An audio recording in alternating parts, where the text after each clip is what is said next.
8, 7, 6, 5, 4, 3, 2, 1. Ignition, liftoff.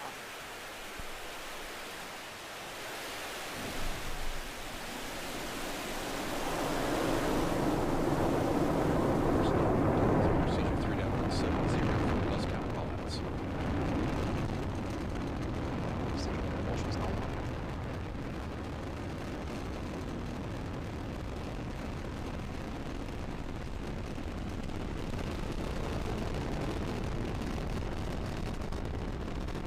Vehicles programmed to launch.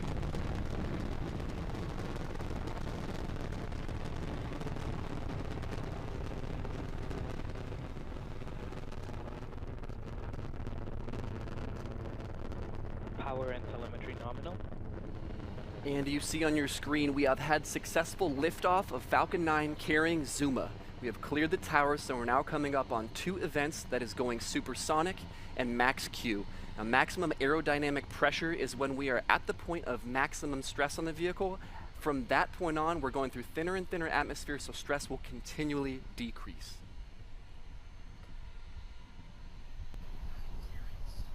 And we've just passed max Q, so again, that means that as we ascend higher and higher, the atmosphere is thinner and we do not need to have as much stress on the vehicle. Now, we're going to go through 4 events here in rapid succession, and those are in order: MECO, stage separation, SES-1, and the boost back burn. Now, MECO stands for main engine cutoff. That's when the first stage stops firing. There follows stage separation, when first and second stage depart from each other. SES-1 is the 3rd event. That stands for second engine start. That's when second stage begins firing.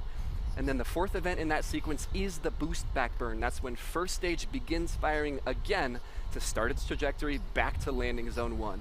Now that sequence will occur about 15 seconds in duration, starting about 15 seconds from now.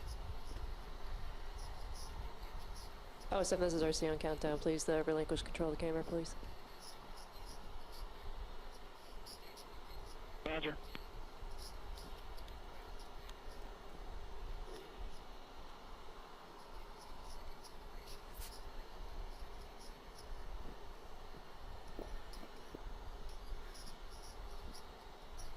States have confirmed.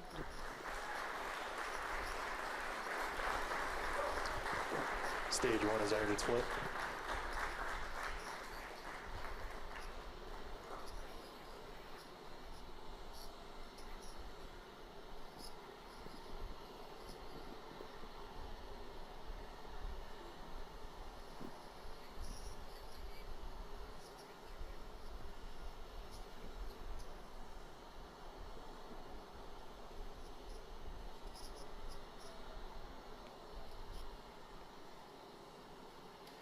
Now we've had successful confirmation of, again, MECO, stage separation, second engine start, and the boost back burn. Next major milestone is fairing separation. That should occur any second now. We're not going to show video coverage of it, but we will confirm that the fairings have separated, meaning that ZUMA and second stage are the only vehicles continuing on to their final orbit. Stage 1 boost back shutdown.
All right, so we'll address the fairing deployment here in a second once we have more information, but for now, we're gonna shift our transition back to the focus on the secondary mission, which is the landing and recovery of the first stage. Now, it is nighttime, so we're looking at a black screen, but we should be able to see some burning of the second and third burns here in the landing sequence. Quick sidebar, we did get successful confirmation that the fairings did deploy. So the primary mission has concluded up to this point successfully, and now ZUMA and second stage are continuing on to their final orbit. So we will focus back to the secondary mission now, which is this 3 burn phase of the landing of the first stage. Now, we already saw the boost back burn and got confirmation of that. The 2 remaining burns are the re-entry burn and the landing burn. Now, the second is the re-entry burn, and that is solely intended to decelerate the vehicle so that we go through the atmosphere subject to as little stress as possible. As I mentioned earlier, heat and pressure can accumulate. That thermal stress is very severe. As you go through the denser and denser atmosphere, you want to be going as slowly as possible. So we perform a re-entry burn just prior and during re-entry so that we have as little stress as possible on the vehicle. Now, that will happen at about T plus 6 minutes and 17 seconds, and that re-entry burn will last for about 15 seconds. We'll tune into that.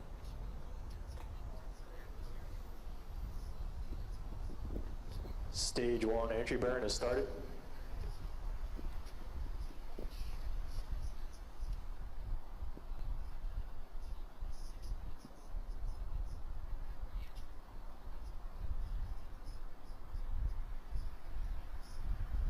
And stage 1 entry burn shut down.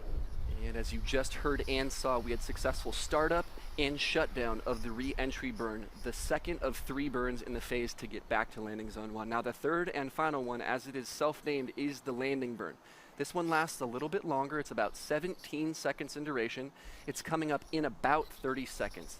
We should get pretty good footage of it coming down from the top of the screen. And again, that's a 17-second burn. So the legs deploy and we touch down on the surface of landing zone 1 here in this attempt. Stage 1 is transonic.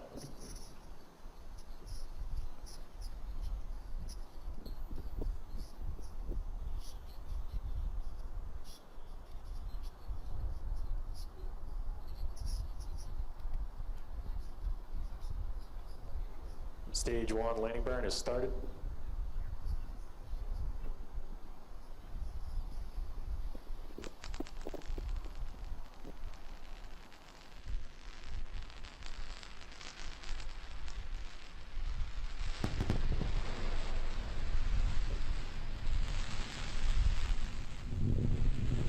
Landing legs have deployed.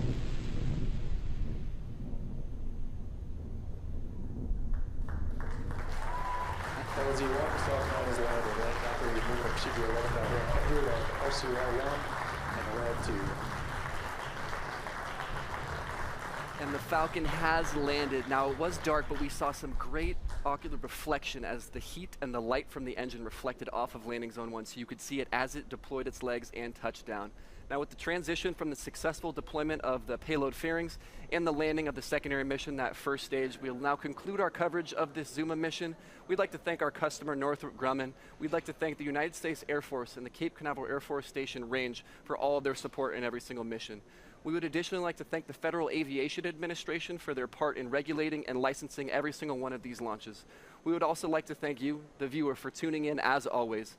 If you are interested in learning more about what we do here, please visit our website, spacex.com. And if you're interested in joining our force, spacex.com/careers. Please look for updates on all of our social media channels. We're going to post updates regarding the upcoming missions. Thanks again for joining us, and we'll see you next time.